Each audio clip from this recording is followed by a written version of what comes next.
Okay, I think we are live. As always, we will wait a few minutes for everyone to join to this town hall number 31, where we share updates and answer questions.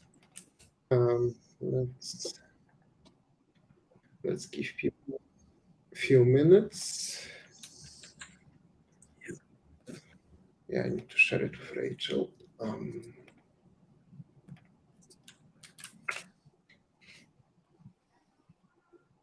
Okay.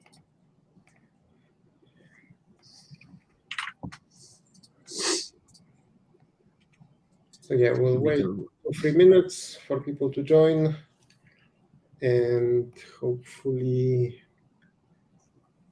that will be enough time for everyone. Is my name showing correctly? There's no name showing at all. Okay, that works too. Because I think it was as Fahad as I was logging into as the main organizer last time I checked.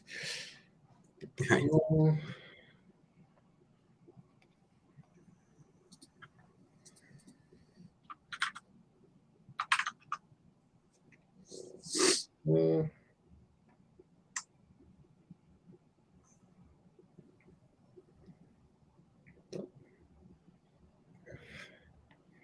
have one person.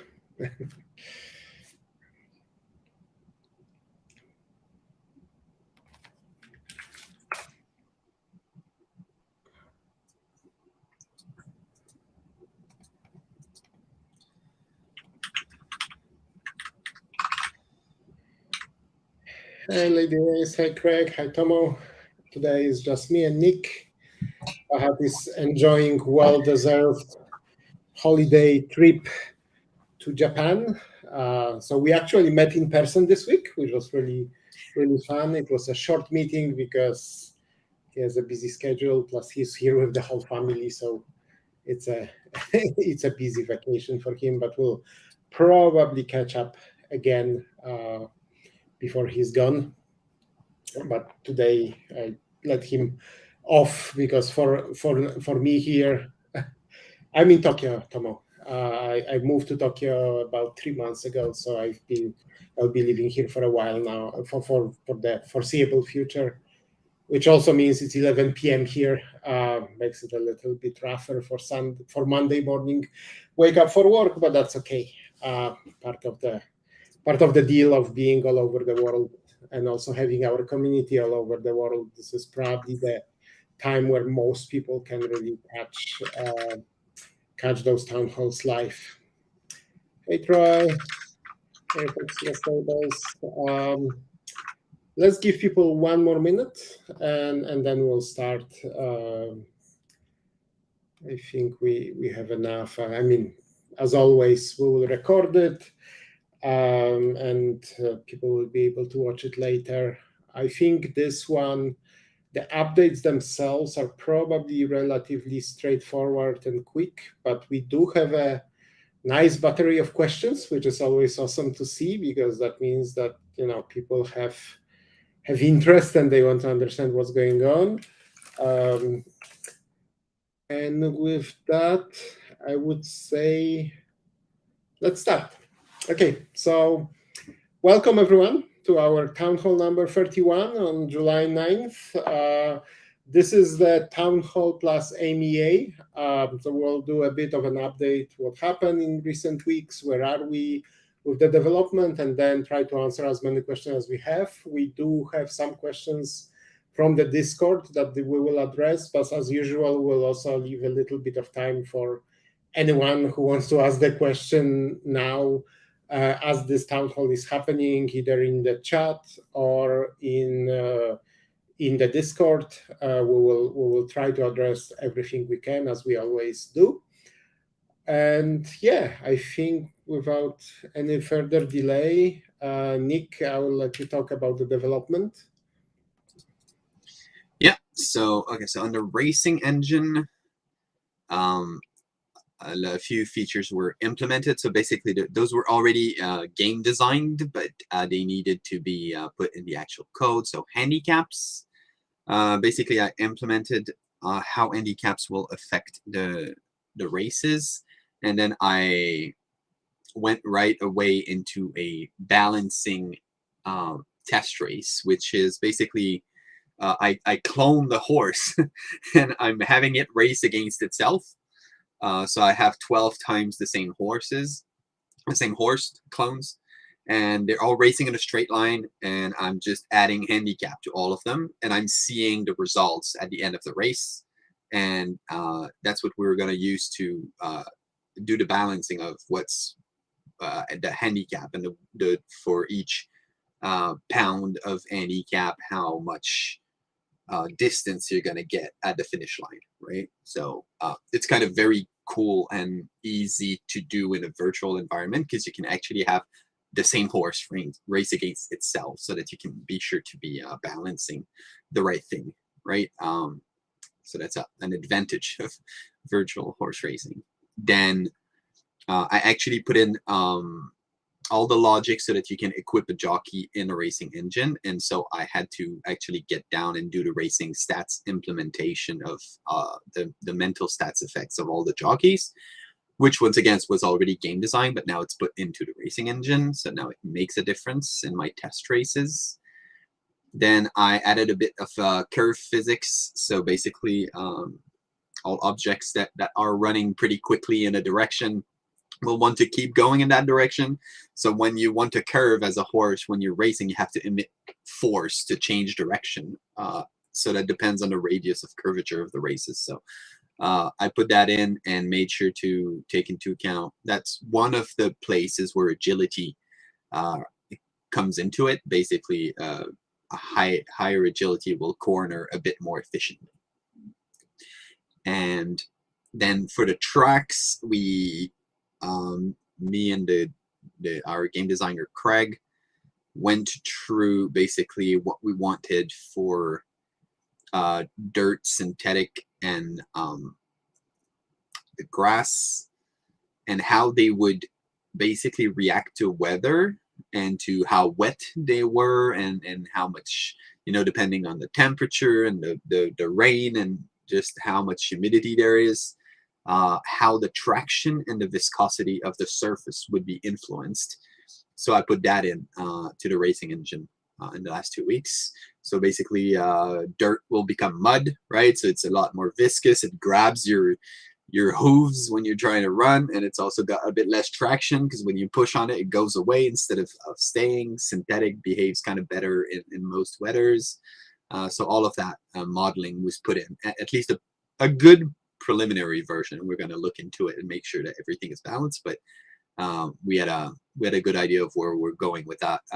Craig has been very helpful in bouncing off my ideas and making them clearer. Then for the viewer, Andy's been working a lot on the camera modes. So we've got a lot of cool features like chasing a horse.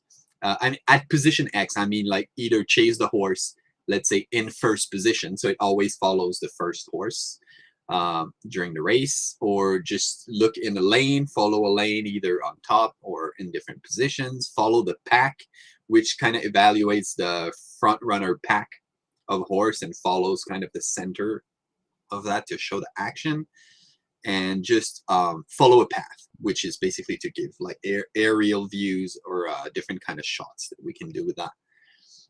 So that's been being done. Then we're going to do basically a camera mode design of the different races, and where we want the camera to change and what we wanted to do different things. We've also been putting the jockeys on the horses basically, and have them hold the reins and have the feet moving correctly, and the body of the jockeys running correctly. So we've got an animator coming on that is making sure that all of that is looking good. On the blockchain, we've done a few security updates, meaning that the bot, which is going to do a lot of automated transactions, we already had a design for that, but needs a security token, and we've worked a lot on that, making sure that everything is secure, and how to deal with any breaches if there were to be any breaches. of course, there's not supposed to be any breaches, but you've got to design for it so that you've got a security that the game does not get broken the moment that if there is ever a breach. You want a security pattern to be able to take control back of everything. And adding automated tests for more execution paths. So some of the cases, where if the race ever gets canceled, if there's scratching horses, does that behave correctly with the registered horses, with the game assignment and everything? So we're making all the different things that could happen in real life and making those into automated tests to make sure that everything behaves well. And also that when we make a change to anything, we don't break previous behavior that was already working. So this is just a regression testing, making sure that we're not breaking things that already work. So that's it for the dev update. Thanks, Nick. And just quick question from Troy for the cameras. Like, there will be a predefined modes as you described, and people will be able to switch between them, right? That's the idea right now. Oh, we lost you. Lost sound for some reason. I'm muting myself. Yeah, I'm muting myself before answering. Basically, yeah, if you do nothing, the camera angle is still going to switch a few times during the race to keep interesting. But the plan was to give a button that would allow you to switch the different modes of the camera. That's one of the good things about having a race that is rendered live, right? You can do different things with it. Cool. And it's not here, but just a small update from the graphic side. We have our artists working on some new skins that are quite cool. We don't have yet anything to share, but this work is ongoing. I don't know, JPS will leave it for the end. Your question. Let me just give a quick update on the marketing and community events. So first of all, Underground Invitational, we are doing again one class this month, and it will be basically 138 to 159, 2 laps in the sun. We will do 3 days of qualifiers and then semi-final and final, but this will be in 2 weeks, right? So it's not starting the coming week. The qualifiers will start the week after, and then we'll have the finals as usual. We'll of course remind everyone when it arrives. Price will be as usual. It will be split between the top 3 places. We will have some fun with predicting winners for the final before the final runs. So we'll figure out some some extra fun around this. And then in terms of other things, I just wanted to thank those who took time and answered the questions to that thesis and dysmorphia study. The idea is to understand a little bit more and Cardano NFT space, all projects, but also in general. They will also interview the founders, they interview the owners of different projects. So thank you for those who participated. We really appreciate it. Among those who left their info, we did raffle the silks as promised, and Parendi was the lucky winner from the wheel of names. So congratulations. We'll contact you for the address and get that organized. So that's on the marketing side. And as I said, this is quite a quick one. We will move to the MEA, and I thought maybe we can quickly start. Nick, question from JPS. If you want to give some idea, it's okay if we don't have the exact date, obviously, yet. Yeah, we're gonna have races running without the UI extremely like next week, but then we have to hook it onto the UI. Then we have to do tests ourselves before we give it to you guys or to anybody that's going to participate in the beta tests. So I'd say a few weeks, like a few short weeks, But I don't want to commit to a date or anything, and Yeah, then have that thrown back in my face. Right? that's fine. And yes, the small thing I see here, chat going. Yes, the rules for the invitational will be as always. So we do remove the previous winners. We want others to give a chance, or other horses, because it could be still the same stable or the same owner, but we want the new horses to participate as well. We'll share all the rules as always when the times get closer. Now moving to the questions from the Discord. What will be the race distance in the real game? And I think this one was already answered. And I have it here, but I will have to get out of the full screen to do it. Just give me a second. So it will be 5 to 23 furlongs. Of course, the 23 is extremely long. It's not very likely to happen, or not very common, but we'll have different distances within the same racetrack, right? Like the racetrack is designed to accommodate different types and of distances. And sorry, Just a quick conversion. 5 furlongs is a kilometer. So it's 1,000 meters to about 4.6 thousand meters, so 4.6 kilometers. So yeah, give you an idea. And I know I killed the screen for a second. I will. No, I mean it was on purpose. Just wanted to put it back in a slideshow, and I know it doesn't work very well. So there was a question that happened sometime this week. Sorry, I need to show it on stream. Which is more valuable, stats or horse features? So first of all, we will not comment on value, because that's not what this is all about. But I would say in terms of desire from collectors, it really depends which direction you want to go, right? If you are focusing on racing, then the stats are more important than how the horse how the horse is looking. But we do know that there will be some breeders who will focus maybe more on colors, trying to uncover those hidden colors that are currently not available. So it's probably each direction would have a certain group of fans, and we know certain rare colors definitely get a lot of attention from some of the collectors. And then when it comes to stats, obviously it will really depend, right? Higher stats are better, right? That's not the question. Right. Undeniably, yes. But which stat is best? It really is. There's no one right answer, because it will depend on the type of the race, type of conditions, and a lot of other things. So this is something that allows the horses to compete and do well in certain types of races. And also, you have to remember that those stats will evolve. We have a question about it, and I will let Nick talk about it in a second. But the stats will change as the horse gets older and with training as well. So keep that in mind. This one is a long one. Nick, maybe you want to take this one? Yes. Some details on the growth of horses' stats. Basically, stats will change every year. That's a simplification, of course, of what happens, which is a constant linear growth, but not linear, but a constant growth.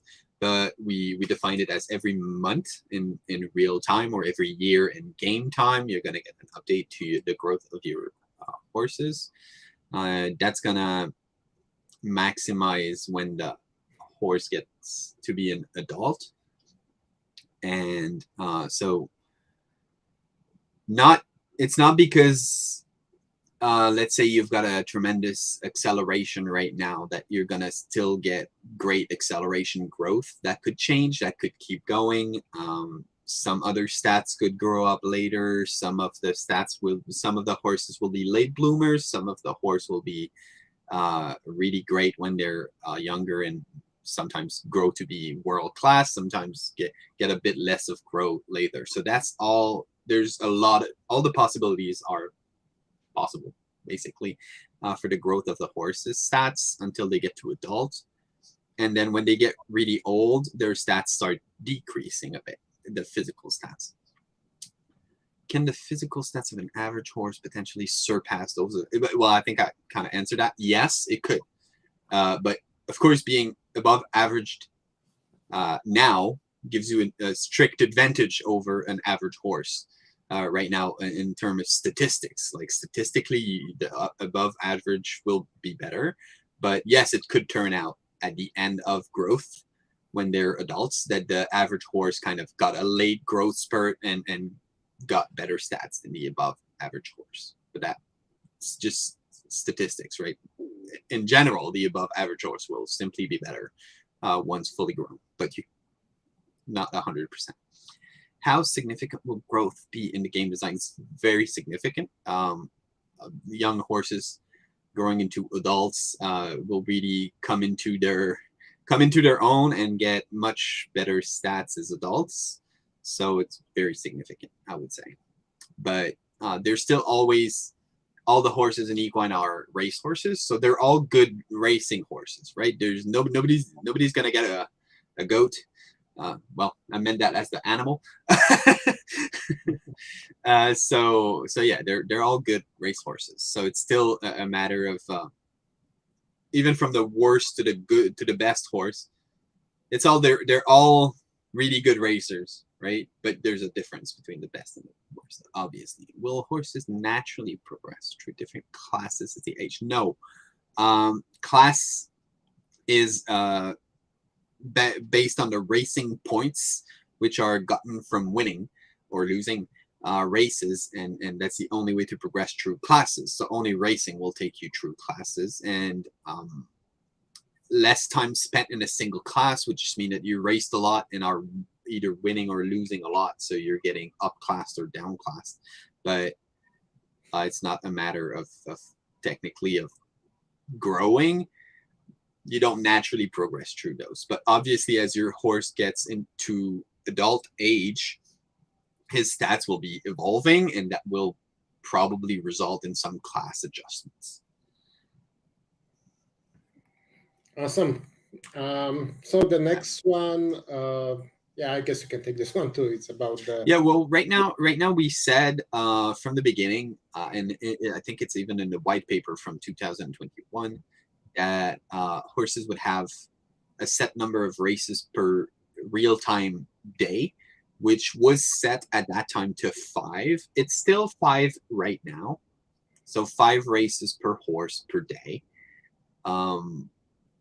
So does it regenerate? Yes, it goes back to 5. Whatever you did, it goes back to 5 at midnight UTC is the current plan. But we might want to balance that at some point after we launch the game, once we've seen the number of players and everything that happens. But that's our current thought on it. Like this is how we estimated that it would be fun. If you have a single horse, you can still have 5 races. If you have a lot of horses, some of those you might want to take through all of their 5 races. Some of those you might care a bit less if they race or not, or you might make them breed, or you might do other stuff with them. So for us, that seemed like a right balance. But of course, those kind of plans can kind of really change once you see them in real life and in action, and with the population pressure and how popular the game is and everything on the platform. So we're not saying this is final and what will never change, but for now we're still sticking to 5 races. Okay, this one I think is mostly technical questions. Yeah, there's no agility does not factor into the decision to pass. Basically, it is based on the horse and jockey mental stats will determine if the horses and the jockey think they can pass. Basically, it will depend. It will affect how they estimate if they've got enough energy in the tank to pass. So to switch lanes and sprint and basically overtake another horse and then get back in front of them. So their estimation of if they can do that or not is skewed by their mental stats. You can probably think about how that would work if you just look at the name of the mental stats and everything. But you can basically badly estimate if you've got enough energy or not, and then decide to pass when it's a bad decision and you're just going to burn out, or you can be too shy to pass even though you should. All of those behaviors will just naturally basically emerge from mental stats and remaining energy. So I didn't have to kind of put that in like with forcing code or anything. Yep. Cool. Does the default jockey give an equal boost to? Yes. Basically, all the jockeys give the same number of mental stat points, and their personality defines how those are distributed amongst the mental stats. So some of them give all their points to a single stat, some of them give them to 2, and the balanced and default jockey just gives the same number of points to every mental stat. So it does not skew your horse to any behavior, which is the power of the jockey, is to come and really balance out either something that you see as a lacking mental stats, or just to really bolster a mental stat that you like to have in your horse, depending on the behavior and how it's gonna, like if you know your horse is always going to be in the middle of the pack, you might want to give it the mental stat that helps it behave well in the middle of the pack. So it depends your type of horse and how you want it to behave, right? You might want it to try to break out in front early, or hang back and wait till the other horses get tired and then try to pass them. So those are you can have an influence on that with the jockey. Yeah, but generally jockeys are meant to be modifiers. They're not gonna double or triple the stats, No, right? no, exactly. They just influence the behavior slightly. Which is why jockey can help, especially if you really know what you're doing, but you can play with the average jockey and just it's not gonna destroy your game. Yeah. Okay, I think you kind of touched on this already about the track conditions, but there is a question here. The accepted wisdom in the community suggests that a sloppy or very soft track equates to an adverse track condition. Right. Could a firm or fast surface equate to an adverse track condition for some horses? Short answer is yes. Basically, you're going to have horses that are, well, I don't know what fast means here, but firm. Let's say you've got a horse that's always ran on, like I'm going to go extreme, on sand because it was raised in the desert or something. It might be extremely efficient on a very soft surface and actually have a jarring pace for a firm surface and have that not be optimal. Whereas a horse that would have been raised on synthetic turf would be like very used to firm. So yes, there could be technically a horse that would behave a bit less well on a firm surface and be optimal for soft surface. Cool. This is a very specific question. Yeah. First of all, current game design says that you will mostly get points in your selected trait, but you might still get points in other traits, even in the traits that you haven't selected. Like there's a lot of dice rolls involved in the training, so it's not you get exactly 3 points in whatever you selected, and if you select 3, you get 1 point in each and everything. But it's not fully random either. Obviously, everything you selected, you will get more points in. Not only statistically, kind of guaranteed. Also, you will get a few points in whatever you selected, except if you select all of them. Then it's not guaranteed you'll get a point in each. And there's also a few random bonus points that you can get every time. As to how many points exactly, like numerically, I don't have a number for you guys yet because I wanted to. This has not been balanced yet. So in game design, we kind of know where we're going with that, but like I don't want to say it's 5 points and you might get a 6th and 7 point on the dice roll. Like I don't know the numbers exactly yet. We're still trying to figure that out. Yeah.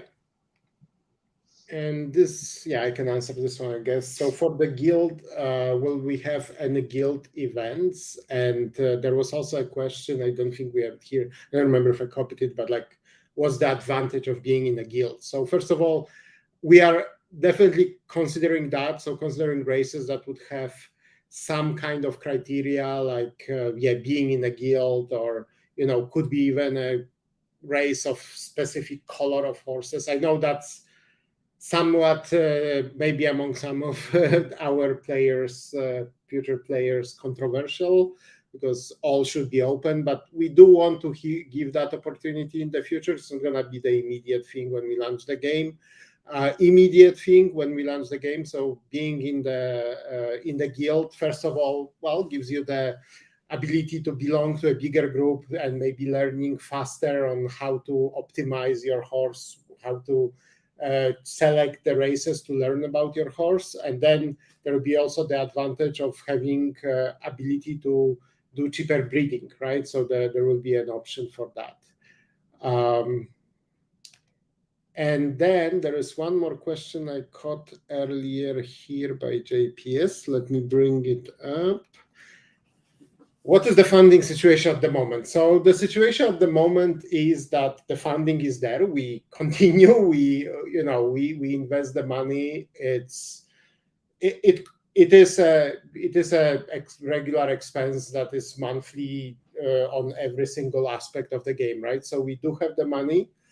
But we are also trying to be very conscious about the money, right? So we are not going to spend on random stuff. We are being careful when planning things that are not directly impacting the launch of the game. So right now, the key focus and key investment goes to getting the game into beta and then getting it fully live. Because obviously we want it out as soon as possible, because we want you to have fun and be able to play it. But obviously also that will impact our financial situation as well, because when we start getting some revenue coming, that allows us to look at other things and further investments, etc. So yeah, that is the short answer to this question. I'm looking if there's anything else. There's a question again, when beta. So I think that kind of, Nick, you already answered that it should be not that far away, the initial one at least. Yeah, we're gonna do a quick internal beta without telling you guys for a few days, just making sure everything works. When the testnet racing is ready, then we're gonna invite our moderators and team. Then we're gonna get a few people in, and we want people playing the beta anyway, because it's just good for us to test everything out.